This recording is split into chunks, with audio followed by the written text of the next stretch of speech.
इस कहानी की शुरुआत एक तबाह हुए शहर से होती है। सब कुछ बिखरा पड़ा था, सड़कें सुनसान थी क्योंकि ज़ोंबी वायरस की तबाही की वजह से दुनिया की बहुत सारी आबादी अब ज़ॉम्बीज़ में बदल गई है। जिसके बाद हमें कपल दिखाया जाता है। इनमें वाइफ का नाम मोली था। ये अपनी गाड़ी से एक दोस्त के पास एयरपोर्ट पर जा रही थी जो इन्हें यहाँ से मेक्सिको ले जाएगा, क्योंकि सिर्फ मेक्सिको ही ऐसी जगह है जहाँ पर ज़ोंबी वायरस और उनका हमला अभी तक नहीं हुआ। वो जगह पूरी तरह महफूज है। तो अब ये लोग लगातार तेज स्पीड में अपनी गाड़ी से आगे बढ़ रही थी क्योंकि इन्हें जल्द से जल्द एयरपोर्ट पर पहुंचना होगा। लेकिन काफी लंबा सफर करने की वजह से मोली की तबीयत खराब हो जाती है। इसीलिए ये लोग एक रेगिस्तानी इलाके में अपनी गाड़ी रोक लेते हैं। मोली के हस्बैंड कहते हैं कि हमें एयरपोर्ट से पहले गाड़ी नहीं रोकनी चाहिए थी, हमें चलना होगा। लेकिन जब वो गाड़ी स्टार्ट करता है तो वो चलती ही नहीं क्योंकि गाड़ी का एक टायर रेत में धंस गया था, जो काफी कोशिशों के बाद भी नहीं निकलता। ये दोनों यहाँ पर फंस गए हैं। इस बात को लेकर दोनों की बहस हो जाती है क्योंकि वो एक दूसरे को ही इल्जाम दे रहे थे कि तुम्हारी वजह से ये हुआ, तुम्हारी वजह से हुआ। जिसके बाद मोली का हस्बैंड अपने उस दोस्त को कॉल करता है जिसके पास ये दोनों जा रहे थे, पर बात होने से पहले ही सिग्नल्स चली जाती है जिस वजह से कॉल कट चुकी थी। और फिर तभी मोली देखती है कि सामने से एक आदमी उनकी तरफ ही चला आ रहा है। गौर करने पर इन्हें पता चलता है कि कोई नॉर्मल इंसान नहीं है बल्कि ज़ॉम्बी है जो इन्हें मारने के लिए लगातार इनकी तरफ ही बढ़ता चला आ रहा था। जिसे देखकर फौरन मोली का हस्बैंड गाड़ी से गन लेता है। जिस बीच उसका मोबाइल भी वहीं बाहर गिर जाता है, लेकिन उसका ध्यान नहीं जाता और अब वो ज़ॉम्बी पर लगातार गोलियां चलाने लगता है जिस वजह से जख्मी होकर वो नीचे गिर गया था। तब ये दोनों बहुत खुश हो जाते हैं कि हमने ज़ॉम्बी को मार डाला। लेकिन वो मरा नहीं था,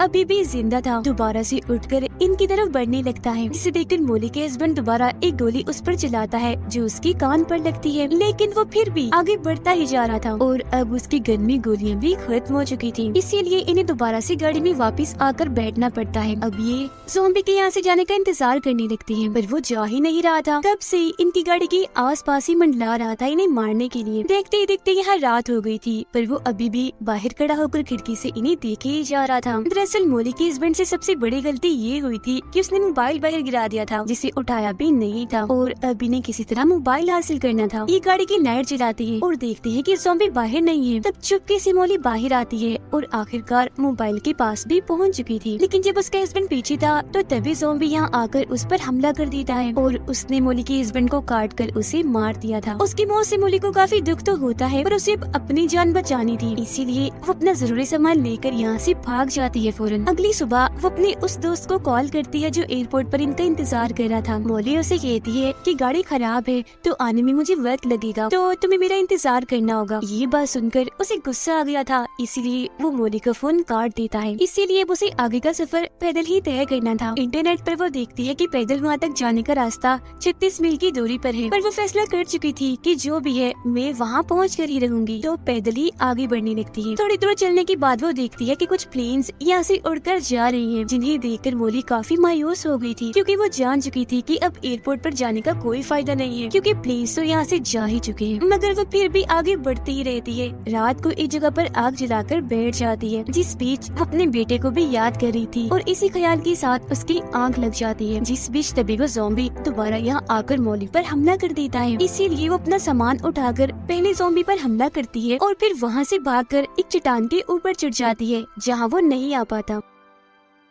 अगली सुबह वो देखती है कि ज़ॉम्बी अभी भी चट्टान के नीचे यानी उसके करीब ही है, जो उसके पास आने की कोशिश कर रहा है। तो वो अपना सामान लेकर यहाँ से दोबारा भागने लगती है। हालांकि ज़ॉम्बी भी उसका पीछा करता है, पर वो आराम आराम से चल रहा था तो इतनी आसानी से उस तक नहीं पहुँच सकता था। लेकिन जब मोली एक जगह पर रुक गई थी तो दोबारा से वो उसके पास आने लगता है। अब यहाँ वो पत्थर से उसे डराकर भगाने की कोशिश भी करती है, पर वो उसे नजरअंदाज करके उसकी तरफ बढ़ता ही चला जा रहा था। और यहाँ एक बार फिर रात हो जाती है, इसलिए मोली एक चट्टान के ऊपर आग जलाकर बैठ जाती है क्योंकि वो जानती थी कि ज़ॉम्बी चट्टान पर नहीं आ सकता, तो वो यहाँ महफूज है। अब अगली सुबह उसे दोबारा अपने दोस्त की कॉल आती है। वो उसे कल सुबह तक का टाइम देता है। कहता है कि अगर तुम कल सुबह तक एयरपोर्ट पर आ गई तो ठीक है, वरना हम तुम्हें छोड़कर यहाँ से निकल जाएंगे। जिसका मतलब था कि एक मौका अभी भी उसके पास था यहाँ से निकलकर अपनी जान बचाने का। इसीलिए वो दोबारा से आगे बढ़ने लगती है। लेकिन ज़ॉम्बी तो अभी तक उसका पीछे नहीं छोड़ता। उसके खाने पीने का सामान भी खत्म हो गया था, जिस वजह से उसे कमजोर चोरी हो रही थी और पानी की कमी तो बहुत थी, ऊपर से गर्मी भी बढ़ती जा रही थी। यहाँ वो रुक भी नहीं सकती थी क्योंकि ज़ॉम्बी उस पर हमला करके उसे मार देगा। लेकिन काफी तक जाने की वजह से उसकी आंखें बंद होने लगती है और फिर तभी यहाँ रेत का एक काफी बड़ा तूफान आ जाता है, जिस तूफान में वो ज़ॉम्बी के साथ फंस जाती है और बेहोश हो गई थी। फिर जब उसे होश आती है तो वहाँ से एक गाड़ी गुजर रही थी। वो उन्हें आवाज लगाकर रोक लेती है, जिसके अंदर से दो आदमी बाहर आते हैं। सबसे पहले वो मोली को पीने के लिए पानी देते हैं। वो फिर इन्हें बताते हैं कि मुझे एयरपोर्ट जाना है, तभी मैं यहाँ से निकल सकती हूँ, तो प्लीज आप मुझे ले चलिए। तो अब ये लोग मोली को गाड़ी में बिठाते हैं। वो देखती है कि मेरा बैग मेरे पास नहीं है, कहती है कि शायद वो वहीं गिर गया होगा जहाँ मैं बेहोश पड़ी थी। तो अब ये दोनों उसका बैग लेने के लिए चले जाते हैं। गाड़ी में मोली खून के निशान देखती है, जिससे वो समझ गई थी कि ये दोनों कोई शरीफ लोग नहीं है बल्कि खूनी है। वो घबरा गई थी। फिर ये दोनों लड़की वापस गाड़ी में आकर मोली से कहती है कि हमें भी एयरपोर्ट जाना है, तो तुम हमें भी वहाँ जाने का रास्ता बता दो। जब ना चाहते हुए भी उसे इन्हें रास्ता बताना ही पड़ता है, जिसके फौरन बाद ये उसे गाड़ी से बाहर लाकर मारने लगती है। चाकू निकालकर जैसे उसकी जान लेने वाली होती है कि तभी मोली जोर जोर से चिल्लाने लगती है। उसकी चीख के साथ ही रेत हिलता है और उसमें हलचल हो रही थी। और अगले ही पल उसमें से वो ज़ॉम्बी बाहर निकल कर आता है जो कई दिनों से मोली के पीछे था, पर वो भी तूफान के साथ बेहोश हो गया था। और अब वो उस जगह पर आता है जहाँ ये दोनों लोग मोली को मार रहे थे। उन पर हमला करके एक आदमी को वो काट लेता है, जो देखकर दूसरा लड़का गाड़ी लेकर फौरन यहाँ से निकल जाता है। गाड़ी में से कुछ खाने पीने और जरूरी सामान निकल कर मोली के पास गिर जाता है। लेकिन वो एक बार फिर इस सुनसान रेगिस्तान में फंस गई थी, जहाँ वो ज़ॉम्बी दोबारा से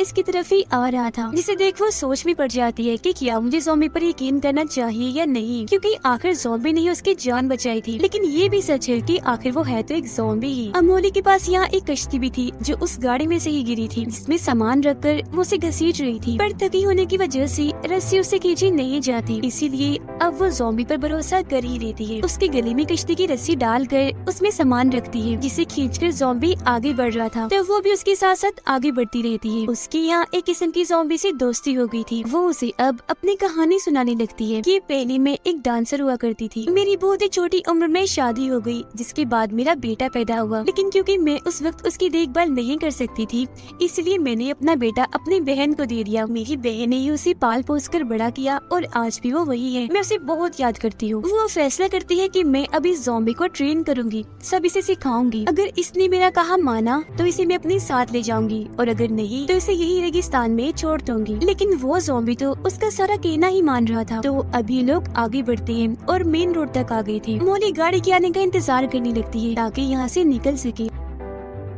इतनी ही देर में यहाँ आर्मी की बहुत सारी गाड़ियाँ आने लगती हैं, जिन्हें देखकर मोली ज़ॉम्बी को छुपा देती है, क्योंकि वो जानती थी कि अगर आर्मी ने ज़ॉम्बी को देख लिया तो वो इसे मार देंगे। बट वो आर्मी के सामने जाती है, जहाँ कुछ सोल्जर्स उसे ज़ॉम्बी समझकर उस पर गन तान देते हैं। तो वो उन्हें समझाती है कि देखिए मैं ज़ॉम्बी नहीं हूँ, मैं इंसान हूँ, मुझे मदद चाहिए। उसका ये कहना ही था कि तभी ज़ॉम्बी वहाँ से निकलकर सामने आ जाता है। इससे देखकर सोल्जर्स उस पर गोली चलाने के लिए तैयार थे। हालांकि मोली उन्हें समझाती भी है कि देखिए मत मारे इसे, खतरनाक नहीं है ये, किसी को कोई नुकसान नहीं पहुंचाएगा। पर एक सोल्जर ज़ॉम्बी पर गोली चला ही देता है, जिससे जख्मी होकर वो नीचे गिर गया था। साथ ही अब उसे गुस्सा भी आने लग गया था। मोली उसका गुस्सा ठंडा करने की कोशिश भी करती है, पर वो उसकी उंगली पर काट ही लेता है, जिसका मतलब था कि वो भी अब इस वायरस के असर में आकर ज़ॉम्बी बन जाएगी। लेकिन वो ऐसा नहीं चाहती थी, इसलिए एक पत्थर उठाकर अपनी उंगली पर दे मारती है, जिससे उंगली टूट जाती है, यानी ये वायरस अब उसके जिस्म में नहीं फैलेगा। और अब क्योंकि आर्मी यहाँ से जा चुकी थी, तो ज़ॉम्बी के साथ वो दोबारा से आगे बढ़ना शुरू कर देती है। लेकिन वो सड़क पर ही लेट गया था क्योंकि काफी थक चुका था। तब मोली की नजर सामने जाती है, जहाँ उसे एयरपोर्ट दिख जाता है। वो काफी खुश हो गई थी क्योंकि वहाँ जाने के लिए वो कब से मेहनत कर रही थी। ज़ॉम्बी जख्मी भी था,